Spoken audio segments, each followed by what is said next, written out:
মানুষকে এই শেখ মুজিব যে কি জিনিস এটা আমরা বুঝি না। আসলে যে মানুষ গল্পে বলে শুনতে খারাপ শোনা যায় যে পায়ে ধন হারালাম, পায়ে ধন আমরা হারাইছি আর এখন তারে নিয়ে আমরা টিটকারি মস্কারি করি। রাজনীতি করবেন, রাজনীতি করেন, সবাই মারা যাবেন, ওই 80, 90, 100 বছর হলে আর কেউ বাঁচবেন না, অস্বাভাবিক মৃত্যু যে কোনো মুহূর্তে হতে পারে। কিন্তু এই মানুষটাকে আমরা এখনো কুৎসিত ভাবে স্মরণ করি, যে মানুষটার নাম নিয়েই বর্তমানে মনে হয় অপরাধ, তার নাম নিলেই মনে হয় অপরাধ হবে, ভয়ে তার নাম নিতে আমরা এখন সাহস পাই না। এর শেখ মুজিবুর রহমানের নামে এখনো জাপানে মাথা নিচু করে 27 কোটি মানুষ এখনো মাথা নিচু করে যে গোপালগঞ্জে বাড়ি শেখ মুজিবুর রহমান, যে গোপালগঞ্জের নামকরণ হয়েছে বিচারপতি গোপাল রায়ের নামে। সেই গোপাল রায়ের কারণে আমরা জাপান জার্মান বাহিনী মাথা উঁচু করে বেঁচেছিলাম। আমাদের অন্তত 500 আর্মি অফিসারের ফাঁসির থেকে বেঁচে গেছিল এই গোপাল রায়ের কারণে। তো সেই জায়গার জন্ম, শেখ মুজিবের নাম শুনলে তারা মাথা নিচু করে স্যালুট দেয়। সেই গোপালগঞ্জের মানুষ এখন সবচেয়ে জাপানে বেশি। ভবিষ্যতে বাংলাদেশ যতদিন আছে, গোপালগঞ্জ নামে জেলা যতদিন আছে, শেখ মুজিবের জন্মস্থান যতদিন আছে, সারা জীবনেই জাপান আর জার্মান তারা এই সুযোগ দিয়ে যাবে এই গোপালগঞ্জের শেখ মুজিবের বাড়ির এলাকার মানুষকে। এই শেখ মুজিব যে কি জিনিস এটা আমরা বুঝি না। আসলে যে মানুষ গল্পে বলে শুনতে খারাপ শোনা যায় যে পায়ে ধন হারালাম, পায়ে ধন আমরা হারাইছি আর এখন তারে নিয়ে আমরা টিটকারি মস্কারি করি।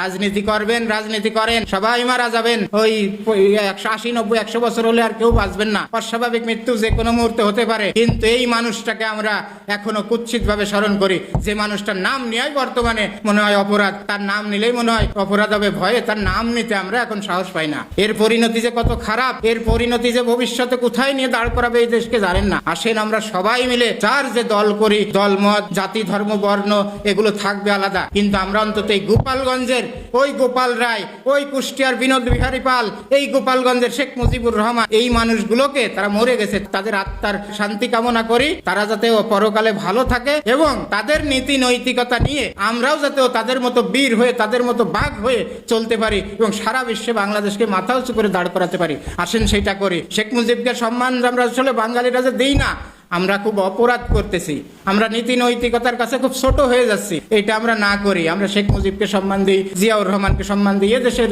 জন্য যারই অবদান আছে, এই গোপাল রায়, বিনোদ বিহারী পালের মতো বিখ্যাত, পৃথিবী বিখ্যাত জজ, তাদেরকে সম্মান করি। করলে এদেশে আমরা তাদের শিক্ষায় শিক্ষিত হয়ে, তাদের দীক্ষায় দীক্ষিত হয়ে, তাদেরকে অনুসরণ করে আমরাও আমরা পারি নাই, আমাদের ভবিষ্যৎ বংশধরদেরকে ওরকম শেখ মুজিব তৈরি করতে পারবো এদেশে, ওরকম বিনোদ বিহারী পাল, ওরকম গোপাল রায়ের মতো লোক তৈরি আমরা করতে পারবো, যাদের দিয়ে সারা পৃথিবীতে আমরা চিনি। সারা পৃথিবীর মানুষ এই বাংলাদেশের নাম শুনলে এই জার্মান, জাপান যারা ছিল, এরা ইটালি, এরা মাথা নিচু করে শ্রদ্ধায় সম্মান করে। সেই সম্মান যাতে ভবিষ্যতেও আমরা পাই, সেই জন্য আসেন আমরা শেখ মুজিব, গোপাল রায়, বিনোদ বিহারী পাল, জিয়াউর রহমান এদেরকে সম্মান করি, এদেরকে সম্মান দেখাইয়ে আমরা এগিয়ে যাই, তাদেরকে অনুসরণ করে আমরা পারি নাই আমাদের ভবিষ্যৎ বংশধর ছেলে মেয়েদেরকে ওই বিনোদ বিহারী পাল, গোপাল রায়, শেখ মুজিবের মতো মানুষ আমরা তৈরি করি। 1920 সালের 17 মার্চ বঙ্গবন্ধু শেখ মুজিবরের জন্ম হয় গোপালগঞ্জের কোটালীপাড়ায় একটা অজপাড়াকে একেবারে সে নিভৃত পল্লীতে শেখ মুজিবুর রহমানের জন্ম হয়। শেখ মুজিবুর রহমান 1920 সালে জন্ম নেওয়ার পরে তখন ছিল ব্রিটিশ ভারত, এই ভারতীয় উপমহাদেশে ব্রিটিশ শাসন ছিল। সেই ব্রিটিশ শাসনে ওই সময় তার জন্ম, তখন এই অবস্থায় ছিল না, সারা দেশ একেবারে অন্ধকারাচ্ছন্ন, কোনো বিদ্যুৎ ছিল না। এই অবস্থায় উনি লেখাপড়া করছে গোপালগঞ্জ। লেখাপড়ার সময় ওনার যে নেতৃত্বের গুণ দেখা গেছে, তখনই এ দেশের মানুষ না, এই ভারতবর্ষের মানুষ বুঝছে উনি একদিন বিখ্যাত নেতা হবে, পৃথিবীর একজন বড় নেতা হবে। উনি যখন ক্লাস 4-এ পড়ে তখন ব্রিটিশ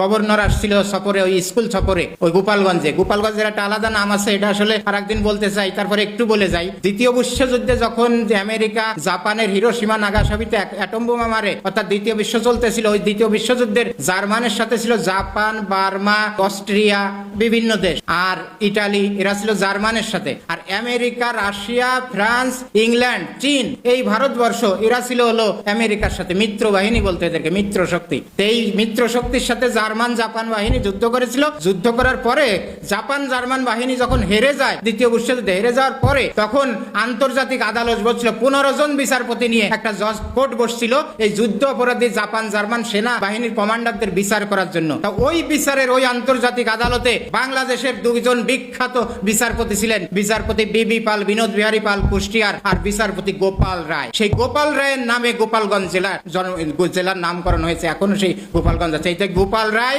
এবং বিনোদ বিহারী পাল, কুষ্টিয়া বাড়ি এবং গোপালগঞ্জ বাড়ি, এরা দুইজন ওই আদালতের বিচারপতি ছিল। তো ওই বিচারপতি যখন থাকে, ওই বিচারপতি থাকা অবস্থায় ওই বিচারে সারা পৃথিবীর সব জজরা রায় দিয়েছিল দ্বিতীয় বিশ্বযুদ্ধে জার্মান জাপান বাহিনীর সেনা কমান্ডারদের ফাঁসি হবে। তখন এই বাংলাদেশের সাহসী দুইজন বিচারপতি, এই বিনোদ বিহারী পাল আর গোপাল রায়, এরা রায় দিয়েছিল তার বিরুদ্ধে যে না, এরা যুদ্ধে হেরে গেছে, হেরে যাওয়ার পরে এদেরকে ফাঁসি দিতে হবে। কিন্তু যারা জিতছে তারাও তো ক্ষয়ক্ষতি কম করে নাই। যুদ্ধে আসলে এটাই নিয়ম, যেমন ওই ৭১ বলেন আর ওই দ্বিতীয় বিশ্বযুদ্ধে প্রথম যারা হেরে যায় তাদের উপরে বিচারটা করায়। এই দুইজন বিচারপতি বিনোদ বিহারী পাল এবং গোপাল রায়, এরা দুইজন ঘোষণা দিছিল আমরা ফাঁসি হতে দেব না তাদেরকে। এনাদের দুইজনের ভেটোর কারণে ওই সময় জার্মান জাপান বাহিনীর কমান্ডারদের আর ফাঁসি হয় নাই, তারা বাইচে গেছে। এইটা সারা জীবন জাপান জার্মান স্মরণ করে, সারা জীবন যে এই গোপালগঞ্জের গোপাল রায়ের রায়ে এই জার্মান বাহিনীর, জাপান বাহিনীর, ইটালি বাহিনীর সব সেনা কমান্ডার বাইচে গেছে। যার ফলে আজও পর্যন্ত জাপানে যত মানুষ আছে, সারা বাংলাদেশের 63 জেলায় যত লোক আছে, তার চেয়ে বেশি গোপালগঞ্জের মানুষ জাপানে, তাদের জন্য অবাধ চলাফেরা। এর কারণ হলো ওই গোপাল রায়, যার নামে আজও জেলাটার নামকরণ গোপালগঞ্জ। এই গোপাল রায়ের মতো মানুষ ওখানে জন্ম নিয়েছে, ঠিক সেই জায়গায় আর একটা বাঘের জন্ম হয়েছে, শেখ মুজিবুর রহমান। সেই শেখ মুজিবুর রহমান ব্রিটিশ গভর্নর যখন তার স্কুল পরিদর্শনে আসছিল, ক্লাস 4-এ পড়ে, তখন সে বলছে আমাদের এই জায়গার রাস্তা করে দিতে হবে, আমাদের স্কুলের এই কাজ করে দিতে হবে, বিল্ডিং করে দিতে হবে। তখন গভর্নর অবাক হয়ে গেছিল, 4-এ পড়া একটা ছোট শিশু, সে আমার মতো ব্রিটিশ গভর্নরকে বলতেছে যে এখানে রাস্তা করে দিতে হবে। আর ওই গোপাল রায়ের সম্মানে পৃথিবীর বড় বড় লোক এসে গোপালগঞ্জে এখন পর্যন্ত যায়, যে গোপাল রায়ের জন্ম এই মাটিতে, যে গোপাল রায়ের জন্য আমরা সারা পৃথিবীতে আমাদের ইজ্জত বাঁচিয়েছে, আমাদের সেনা কমান্ডারদের ফাঁসি হয় নাই। তা সেই গোপাল রায়ের বীরের জায়গায় আর একটা বীরের জন্ম হয়েছে, শেখ মুজিবুর রহমান। তারপরে শেখ মুজিবুর রহমান লেখাপড়া করছে, রাজনীতির সাথে জড়িত হয়েছে, ছাত্র রাজনীতি করছে। তার 55 বছরের জীবনে 16টা বছর জেল কাটিছে ব্রিটিশ বাহিনীর হাতে, পাকিস্তান বাহিনীর হাতে। সে 16টা বছর জেল কাটিছে বিভিন্ন সময়ে। জেল খাটে তার 39 বছরের জীবন, 16 বছর বাদ দিলে 55 থেকে 39 বছরের জীবনে সে একটা দেশ উপহার দিয়ে গেছে। তারপর সে লেখাপড়া করতে, তার ভাষণ পৃথিবী বিখ্যাত ভাষণ, যে ভাষণ দিয়ে এই বাংলাদেশের 7.5 কোটি মানুষকে একত্রিত করেছিলেন, যার মনে হয় পৃথিবীতে কোনোদিন পারবেন না। এখন দেখছেন দেশের কি অবস্থা, বিভিন্ন পক্ষ গ্রুপ, এক পক্ষ আর এক পক্ষ কিছুই মানে না, জাতীয় স্বার্থেও এরা বিভাজন তৈরি করে মারামারি খুনাখুনিতে লিপ্ত হয়। কিন্তু এই শেখ মুজিবুর রহমান ওই বিশৃঙ্খল অবস্থায় দেশের 7.5 কোটি মানুষকে এক জায়গা করে তাদেরকে একসাথে মুক্তিযুদ্ধে ঝাঁপিয়ে পড়ার অনুপ্রেরণা যোগাইছিলেন। তো সেই মুজিবুর রহমান, আসলে আমরা রাজনীতি করার জন্য রাজনীতির প্রতিপক্ষের কারণে বিভিন্ন কথা তারা বলি, কিন্তু এই মুজিবুর রহমান যে কি, এদেশে আমরা হয়তো এখন এই প্রজন্ম বুঝতেছি না, আরো 500 বছর পরে আমাদের অতি ভবিষ্যৎ প্রজন্ম বুঝবে শেখ মুজিবুর রহমান কি। শুধু এই বাংলাদেশ না, সারা পৃথিবীর ভিতর এরকম নেতা হাতে গোনা মনে হয় 2-4 জন আছে কি নাই। সেই শেখ মুজিবুর রহমানকে আসলে আমরা চিনলাম না, আমাদের দুর্ভাগ্য। আমরা কপাল পড়া জাতি, এই জাতি একদিন বুঝবে যে শেখ মুজিবুর রহমান কি। বর্তমান সরকার বিভিন্ন সময়ে বলতেছে আমরা সংবিধানের 1 ইঞ্চি বাইরেও যেতে পারবো না, কিন্তু সংবিধান মানতে গেলে তো এই দেশে নির্বাচন হওয়ার কথা 29 সালে, এবং এখনো এই দেশে ক্ষমতায় থাকে বাংলাদেশ আওয়ামী লীগ। তারা তো 24 সালে সংবিধান অনুযায়ী নির্বাচন করেই সরকার গঠন করে তারা ক্ষমতা চালাচ্ছিল। সংবিধান মানে তাহলে তো এই নির্বাচনও হয় নাই। এই যে 1.5 বছর একটা সরকার ছিল, এই সরকার সংবিধান অনুযায়ী এই সরকার ছিল না বা হয়ও নাই। এ নিয়ে অনেক বক্তব্য বিতর্ক এখন তৈরি হচ্ছে বা হচ্ছে, কিন্তু আসলে এটা বললে, এখন যদি আপনারা এই সংবিধানের কথা বলেন, তাহলে এই যে নতুন সরকার গঠন করলেন 26 সালের নির্বাচন দিয়ে, তাহলে তো এই সরকারও বৈধতা পায় না। কারণ আমার নির্বাচনই তো হওয়ার কথা 2029 সালে, তার আগে এই যে 4 বছর আগে নির্বাচন, এই নির্বাচনও বৈধতা পায় না। গত 1.5 বছরের সরকারও বৈধতা পায় না। এখানে আসলে সংবিধান অনুযায়ী হিসাব করলে আওয়ামী লীগ সরকারি ক্ষমতায় থাকার কথা, এবং এখনো শেখ হাসিনা সংবিধান অনুযায়ী প্রধানমন্ত্রী থাকে। আসলে এই কথা বলে আপনারা কি বুঝাতে চান জানি না। 2024 সালের যদি জুলাই আন্দোলন না হতো, তাহলে ইউনূস সরকারও আসে না, এই নির্বাচনও হয় না, এই নতুন সরকার গঠনও হয় না।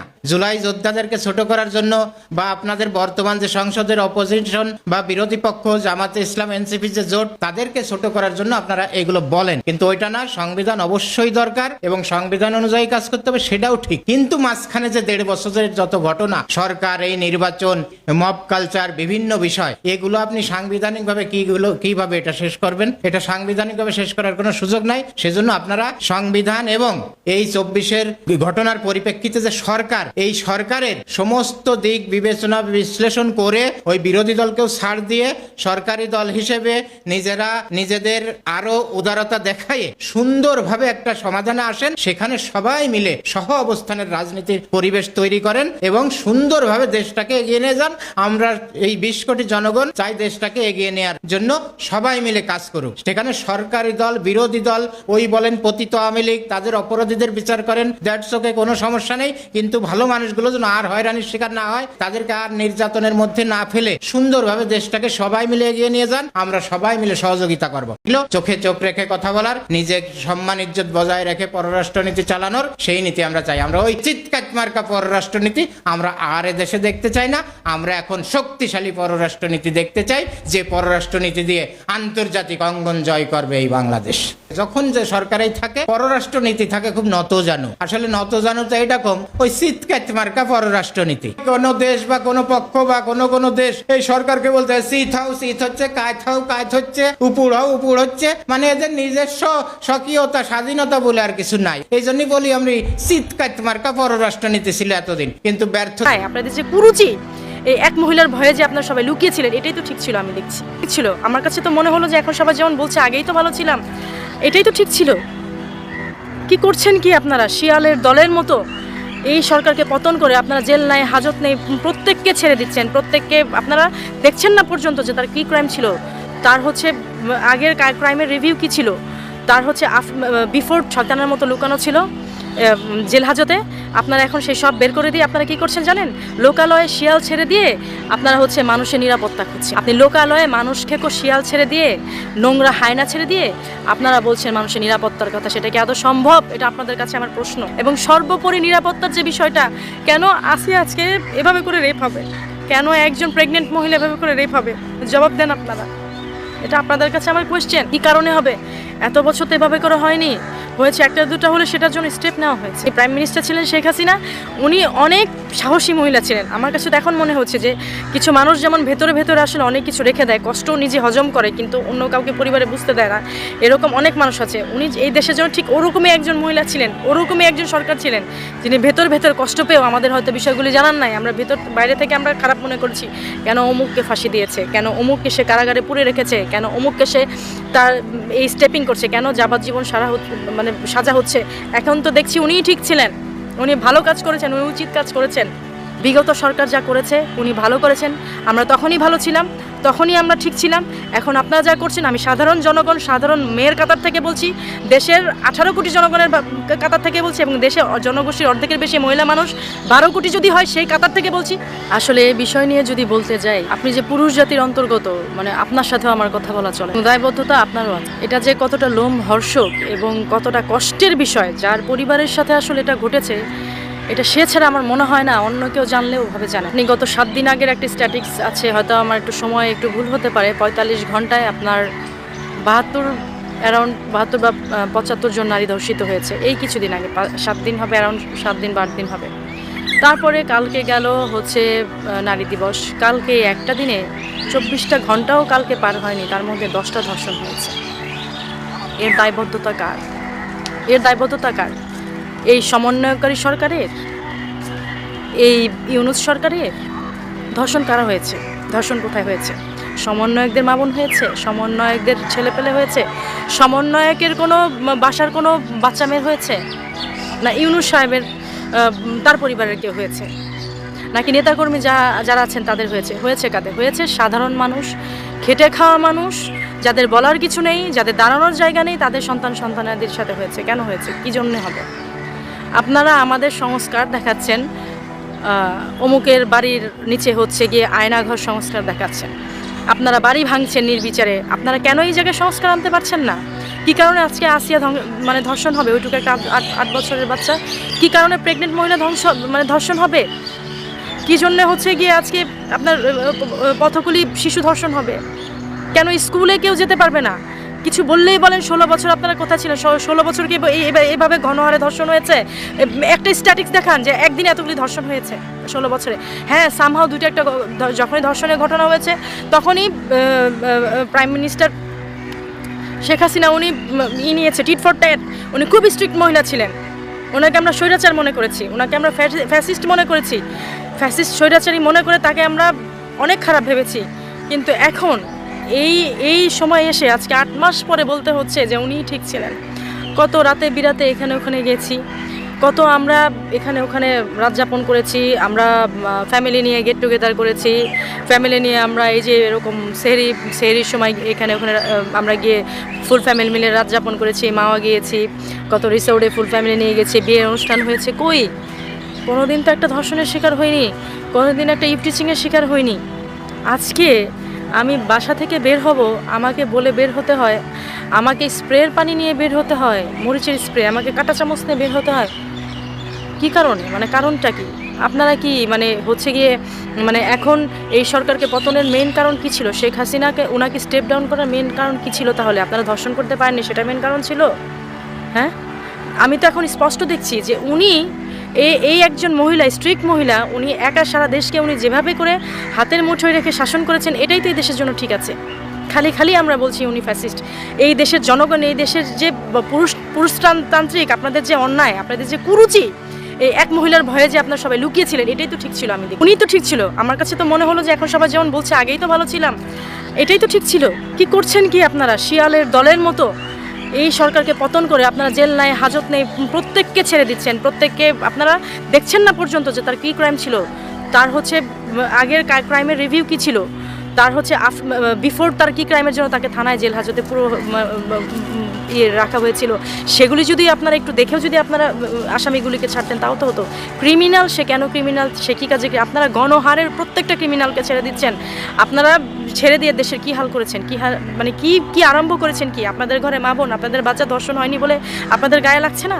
মানে আপনারা কি চিন্তা করছেন? মানে আমার তো মানে বলতেও এখন খারাপ লাগে, মানে এটা কি আরম্ভ হয়েছে দেশে? এই যে এভাবে করে আপনারা মানে এখন হচ্ছে দেশের মধ্যে যেটা হয়েছে, আপনারা প্রত্যেকটা মানে যত বাজে আসামি মানে এতদিন ওই শয়তানের রমজানের দিনে শয়তানের মতো লুকানো ছিল জেল হাজতে, আপনারা এখন সেই সব বের করে দিয়ে আপনারা কি করছেন জানেন? লোকালয়ে শিয়াল ছেড়ে দিয়ে আপনারা হচ্ছে মানুষের নিরাপত্তা খুঁজছেন। আপনি লোকালয়ে মানুষ খেকো শিয়াল ছেড়ে দিয়ে, নোংরা হায়না ছেড়ে দিয়ে আপনারা বলছেন মানুষের নিরাপত্তার কথা। সেটা কি আদৌ সম্ভব? এটা আপনাদের কাছে আমার প্রশ্ন। হ্যাঁ, বলবেন তো যে আমি আওয়ামী লীগের, আমি কি বলে বিএনপির, বা কেউ আমাকে টাকা খাইয়ে হয়তো এখানে এনেছে, এগুলি তো বলবেন কমেন্টসে, তো আপনারা এগুলি বলবেন, আমার এই ভিডিও দেখার পর এগুলি বলবেন। কিন্তু সত্যি কথা আপনারা কত প্রমাণ চান? মাঠে ঘাটে প্রমাণ। আপনি আপনার নর্মাল মোবাইল তো আপনার কাছে আছে, আপনি নর্মাল মোবাইলটা নিয়ে নামেন না। একটা রিক্সাওয়ালাকে জিজ্ঞেস করেন সে কেমন আছে দিন শেষে, একটা রাস্তার ভিখারি তাকে জিজ্ঞেস করেন সে দিন শেষে কেমন আছে। এবং সর্বোপরি নিরাপত্তার যে বিষয়টা, কেন আজকে এভাবে করে রেপ হবে? কেন একজন প্রেগনেন্ট মহিলা এভাবে করে রেপ হবে? জবাব দেন আপনারা। এটা আপনাদের কাছে আমার কোয়েশ্চেন। কী কারণে হবে? এত বছর তো এভাবে করে হয়নি, হয়েছে একটা দুটা হলে সেটার জন্য স্টেপ নেওয়া হয়েছে। যিনি প্রাইম মিনিস্টার ছিলেন শেখ হাসিনা, উনি অনেক সাহসী মহিলা ছিলেন। আমার কাছে তো এখন মনে হচ্ছে যে কিছু মানুষ যেমন ভেতরে আসলে অনেক কিছু রেখে দেয়, কষ্ট নিজে হজম করে কিন্তু অন্য কাউকে পরিবারে বুঝতে দেয় না, এরকম অনেক মানুষ আছে। উনি এই দেশের জন্য ঠিক ওরকমই একজন মহিলা ছিলেন, ওরকমই একজন সরকার ছিলেন, যিনি ভেতর কষ্ট পেয়েও আমাদের হয়তো বিষয়গুলি জানান নাই। আমরা বাইরে থেকে আমরা খারাপ মনে করছি, কেন অমুককে ফাঁসি দিয়েছে, কেন অমুককে সে কারাগারে পুরে রেখেছে, কেন অমুককে সে তার এই স্টেপিং করছে, কেন যাবজ্জীবন মানে সাজা হচ্ছে। এখন তো দেখছি উনিই ঠিক ছিলেন, উনি ভালো কাজ করেছেন, উনি উচিত কাজ করেছেন। কেন কি কারণে আপনারা ওনাকে এই কারণে বিদায় করেছেন? মানুষের কাছে খুব স্পষ্ট, আপনাদের কাজ কারবার খুব ক্লিয়ার। আপনারা তলে বিটকয়েনের বাণিজ্য করছেন, তলে এই প্রত্যেকটা জায়গায় দেখছি যে আয়করের এক একটা অফিস হয়েছে, কিন্তু নিরাপত্তার জন্য আপনারা কোনো পুলিশদের কোনো এলাকায় আপনারা কোনো করেন নাই, ফাঁড়ি করেননি। যে দেশে যে এরকম 7 দিন 15 দিন আগে এতজন ধর্ষিত হলো, পুরা বাংলাদেশে পুলিশের ছোট করে ফাঁড়ি করা হোক, যে কারা ধর্ষণ করছে, গ্রামে হোক, পাড়ায় হোক, সেটা তো আপনারা করেননি। করেছেন কি করেননি? আপনারা মানুষের সিকিউরিটির কথা চিন্তা করেন না। আপনারা চিন্তা করেন আপনারা এই যে যমুনায় মিন্টু রোডে অফিস করেন, সেখানে আপনাদেরকে মেরে ফেলবে, কেটে ফেলবে। আপনারা প্লাটুনে আর্মি নিয়ে, প্লাটুনে পুলিশ নিয়ে আপনাদের পাহারা রেখেছেন। আপনারা রমনায় আসতে গেলে 14টা জিলাপির মতো 2.5-3টা প্যাচ দিয়ে আসতে হয়। তারপরে হচ্ছে গিয়ে আপনারা মগবাজারে রোড বন্ধ করে দিয়েছেন, গলি বন্ধ করে দিয়েছেন। আপনারা মিন্টু রোডে যেতে হলে আপনাদের ইন্টারকন্টিনেন্টালের ওখান দিয়ে যাওয়া যায় না, আপনারা 2 গাদা করে পুলিশ রেখেছেন। আপনারা পুরুষ মানুষ হয়ে আপনার পরিবারের মা বোন তাদের কদর আছে, আর যে আজকে রাস্তায় থাকে, যে আজকে গরিব, তাদের কোনো কদর নেই, তারা মানুষ না। আপনারা এখানে এসেছেন কিভাবে? আমাদের মাধ্যমেই তো এখানে এসেছেন, নাকি আমাদের বাদ দিয়ে এসেছেন? শোনেন, এই যে বিচার করছেন না, প্রকৃতির বিচার করবেন তো। হিসেব কিন্তু আগেও বলেছি খুব সোজা, এখনও বলছি খুব সোজা। সৃষ্টিকর্তা ছাড় দেন কিন্তু ছেড়ে দেন না। উনি আপনাদের এর আগেও আওয়ামী লীগ সরকারের ওনাদের যে ভুল ত্রুটি ছিল না তা না, ওনাদেরও কম বেশি ভুল ত্রুটি ছিল, ওনাদেরও ঝামেলা ছিল, তাই বলে এত এরকম ছিল না যার জন্য ঘরে ঘরে মা বোন ধর্ষিত হবে। 24 ঘন্টায় 75 জন, 24 ঘন্টায় 10 জন হবে, এরকম ছিল না। এবং উনি মেয়েদের ব্যাপারে খুব সোচ্চার ছিলেন। আমাদের মেয়েদের জন্য যে কি সুন্দর করে উনি আইন করে রেখে গেছেন। প্রত্যেকটা মেয়ে আমরা বাইরে বেরিয়েছি, প্রত্যেকটা মেয়েরা আমরা বইমেলায় গিয়েছি, সব জায়গায় গিয়েছি, আমরা সুন্দরভাবে সব কিছুতে অংশগ্রহণ করেছি। আমাদের বাসা থেকে বাপ মা বা কারোর চিন্তা করতে হয়নি যে বাইরে যেও না, ব্যাগে করে মরিচের পানির স্প্রে নিয়ে যাও, কাঁটা চামচ নিয়ে যাও, এগুলি আমাদের করতে হয়নি। 16 বছরে এগুলি করতে পারেন না। 16 বছর আপনারা কোথায় ছিলেন এখন বুঝতে পেরেছি। আমাদের কোশ্চেন করেন 16 বছর কোথায় ছিলাম? 16 বছর আমরা ভালোই ছিলাম, এখন আমরা খারাপ আছি।